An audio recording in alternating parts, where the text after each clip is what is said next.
ఇప్పుడు మీరు చెప్పిన అన్నీ చేయాలని ప్రతి మనిషికి అనిపిస్తామ్మా, కానీ ఓపెన్గా చెప్పరు.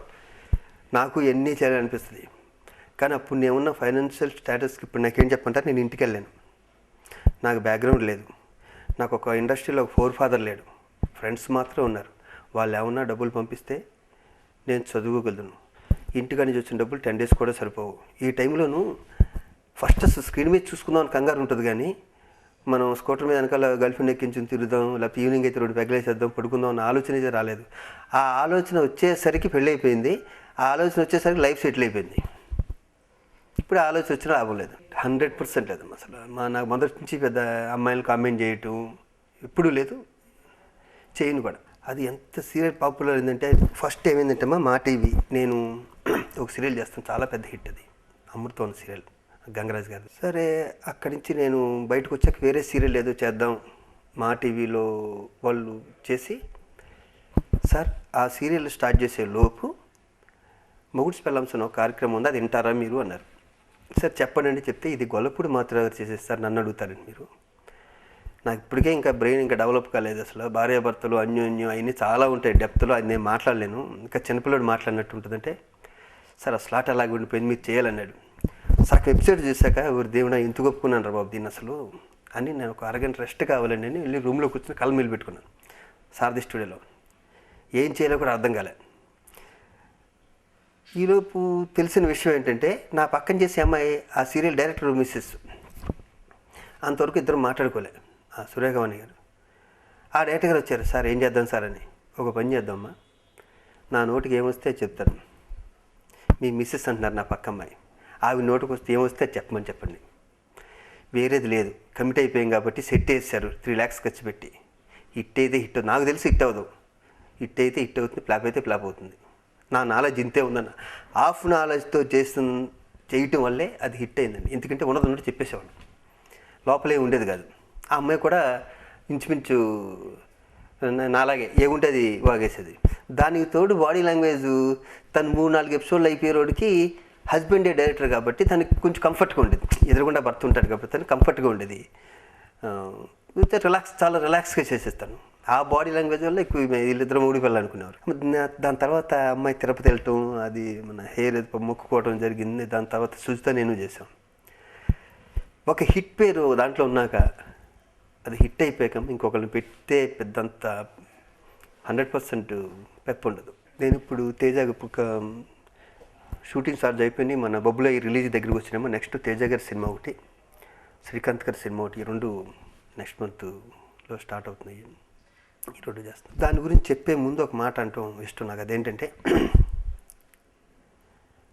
ఇంతకుముందులా మనం అంబాసిడర్ మన చిన్నప్పుడు ఫియట్లు 30 kilometers వెళ్ళాం. అప్పుడు యాక్సిడెంట్ అయినా కూడా పెద్ద ఏం ప్రాబ్లం ఉండదు. ఇప్పుడు ఎక్సలేటర్ మీద కాలేస్తే బొమ్మని వెళ్ళిపోతున్నాయి. ఆ ఫాస్ట్ కూడా మనకు తెలియట్లేదు. కారులో ఉన్న వాళ్ళకి ఫస్ట్ సీట్ బెల్ట్ పెట్టుకోవాలి 100%. సిటీలో అలాగే మనం ఫాస్ట్గా వెళ్ళాం కాబట్టి సీట్ బెల్ట్ కంపల్సరీ పెట్టుకోవాలి. మనకు డ్రైవింగ్ వస్తే సరిపోదు, ఎదురుడు కూడా రాదు అన్నట్టే మనం డ్రైవింగ్ చేయాలి ఒకటి. ఇంకా యాక్సిడెంట్ నేను పెద్ద అసలు చాలా ధైర్యస్తుంది. నేను ఎప్పుడు యాక్సిడెంట్కి కుమిలిపోలేదు. ఎందుకంటే నన్ను 1 year డాక్టర్లు బయటికి రావద్దంటే 17 రోజులు చేతి కట్టుకుని మూడ్స్ పిల్లలు షూటింగ్ వెళ్ళిపోతే ఈవి సచిన్ ఎంత ముందు ఎక్కడ చూడలేదన్నారు చిరంజీవి గారు.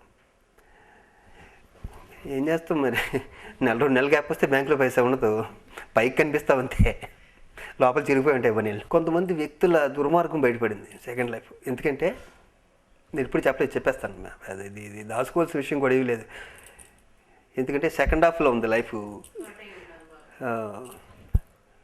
డబ్బుకి ఇచ్చే ఇంపార్టెన్స్ ఇంటిమసీలును రిలేషన్స్కి ఇవ్వట్లే. ఒక పక్కన ఎవడో చావు బతుకుల్లో ఉంటే ఇక్కడ కన్నోళ్ళే నేను ఆస్తి పంపాల కోసం మీటింగ్లు పెట్టుకున్న రోజులు ఇవన్నీ చూసి ఇలాంటి వాళ్ళకి కొంచెం దూరంగా ఉంటేనే బెటర్ అనిపిస్తుంది. న్యాచురల్గా నాకు అనిపించింది. మిగతా వాళ్ళ సంగతి ఎందుకు.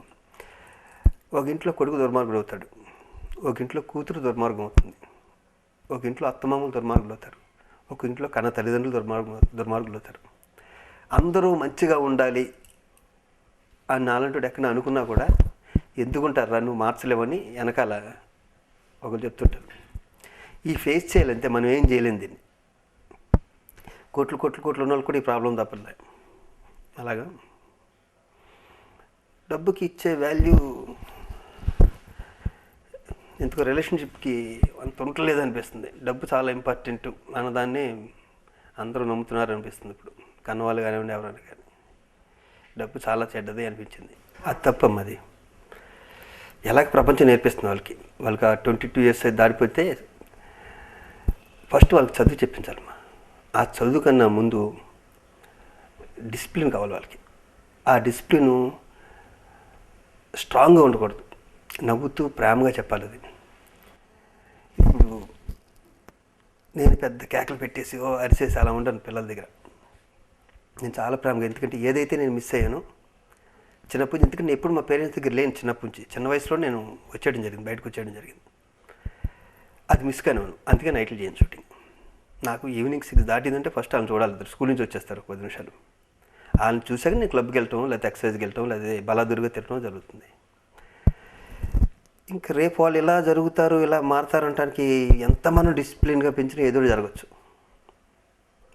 చదువు అన్నది చాలా ఇంపార్టెంట్. వన్స్ మనకు ఆస్తి ఇవ్వటం కన్నా చదువు ఇచ్చేసామంటే వాళ్ళకి, వాళ్ళ పాటలే వాళ్ళు పడతారు అన్నది నేను నమ్ముతాను. చదువునే ఎక్కువ ఇంపార్టెన్స్ ఇస్తాను. లేదు ముందు రాదు కూడా. నేను ఎప్పుడు నమ్మను, దేవుడిని ఇంతవరకు నమ్మను.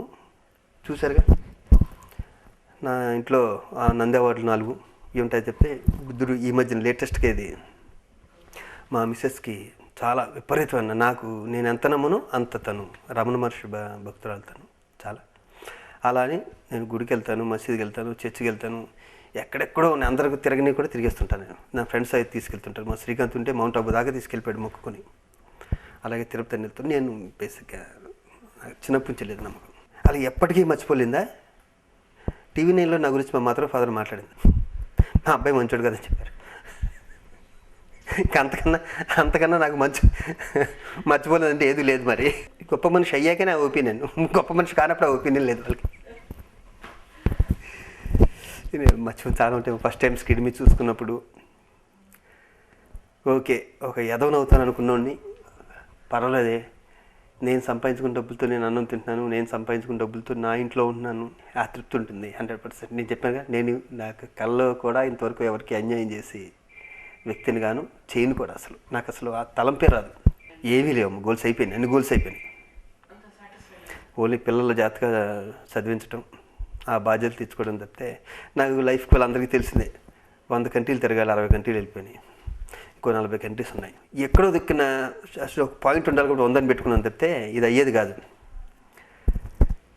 నాకు నిజంగా యాక్సిడెంట్ అవ్వకుండా 100 అయిపోయి, అప్పటికే అయిపోయినాయి, 50 పైనే. ఈ 8 years కొంచెం గ్యాప్ అంటే సంవత్సరానికి ఒకసారి లేకపోతే 6 monthsకి ఒకసారి వెళ్ళడం జరిగింది. అదొకటే అంబిషన్, వేరే అంబిషన్ లేదు. అంటే ఈ భూమి మీద పుట్టాం కాబట్టి ప్రపంచం అంతా తిరగాలి అందుకటి ఉంటుంది. ఇది రావడానికి కారణం ఏంటంటే, ఉలగం చుట్టిన వాళ్ళు ప్రపంచం చుట్టూ. ఎంజిఆర్ గారు ఏదో సినిమా చేశారు, ఓహో తెలిసి తెలియని వయసులో చూసి అబ్బాబ్బా ఎంత బాగుంది, ఎప్పటికైనా ఫారెన్ వెళ్ళాలని ఒక ఇంట్రెస్ట్ ఉంది చిన్నప్పుడు. అది అలా బ్రెయిన్లో పడిపోయి ఎక్కడికి ఏ కంట్రీ వెళ్ళినా అక్కడ మ్యూజియంకి వెళ్తాను, అక్కడ హిస్టరీ తెలుసుకుంటాను. ఇంచుమించు అన్నీ షూటింగ్ చేసి ఇంట్లో ఒక 200-300 క్యాసెట్లు ఉంటాయి, పెద్ద లైబ్రరీ లాగా. అది ఇష్టం చాలా.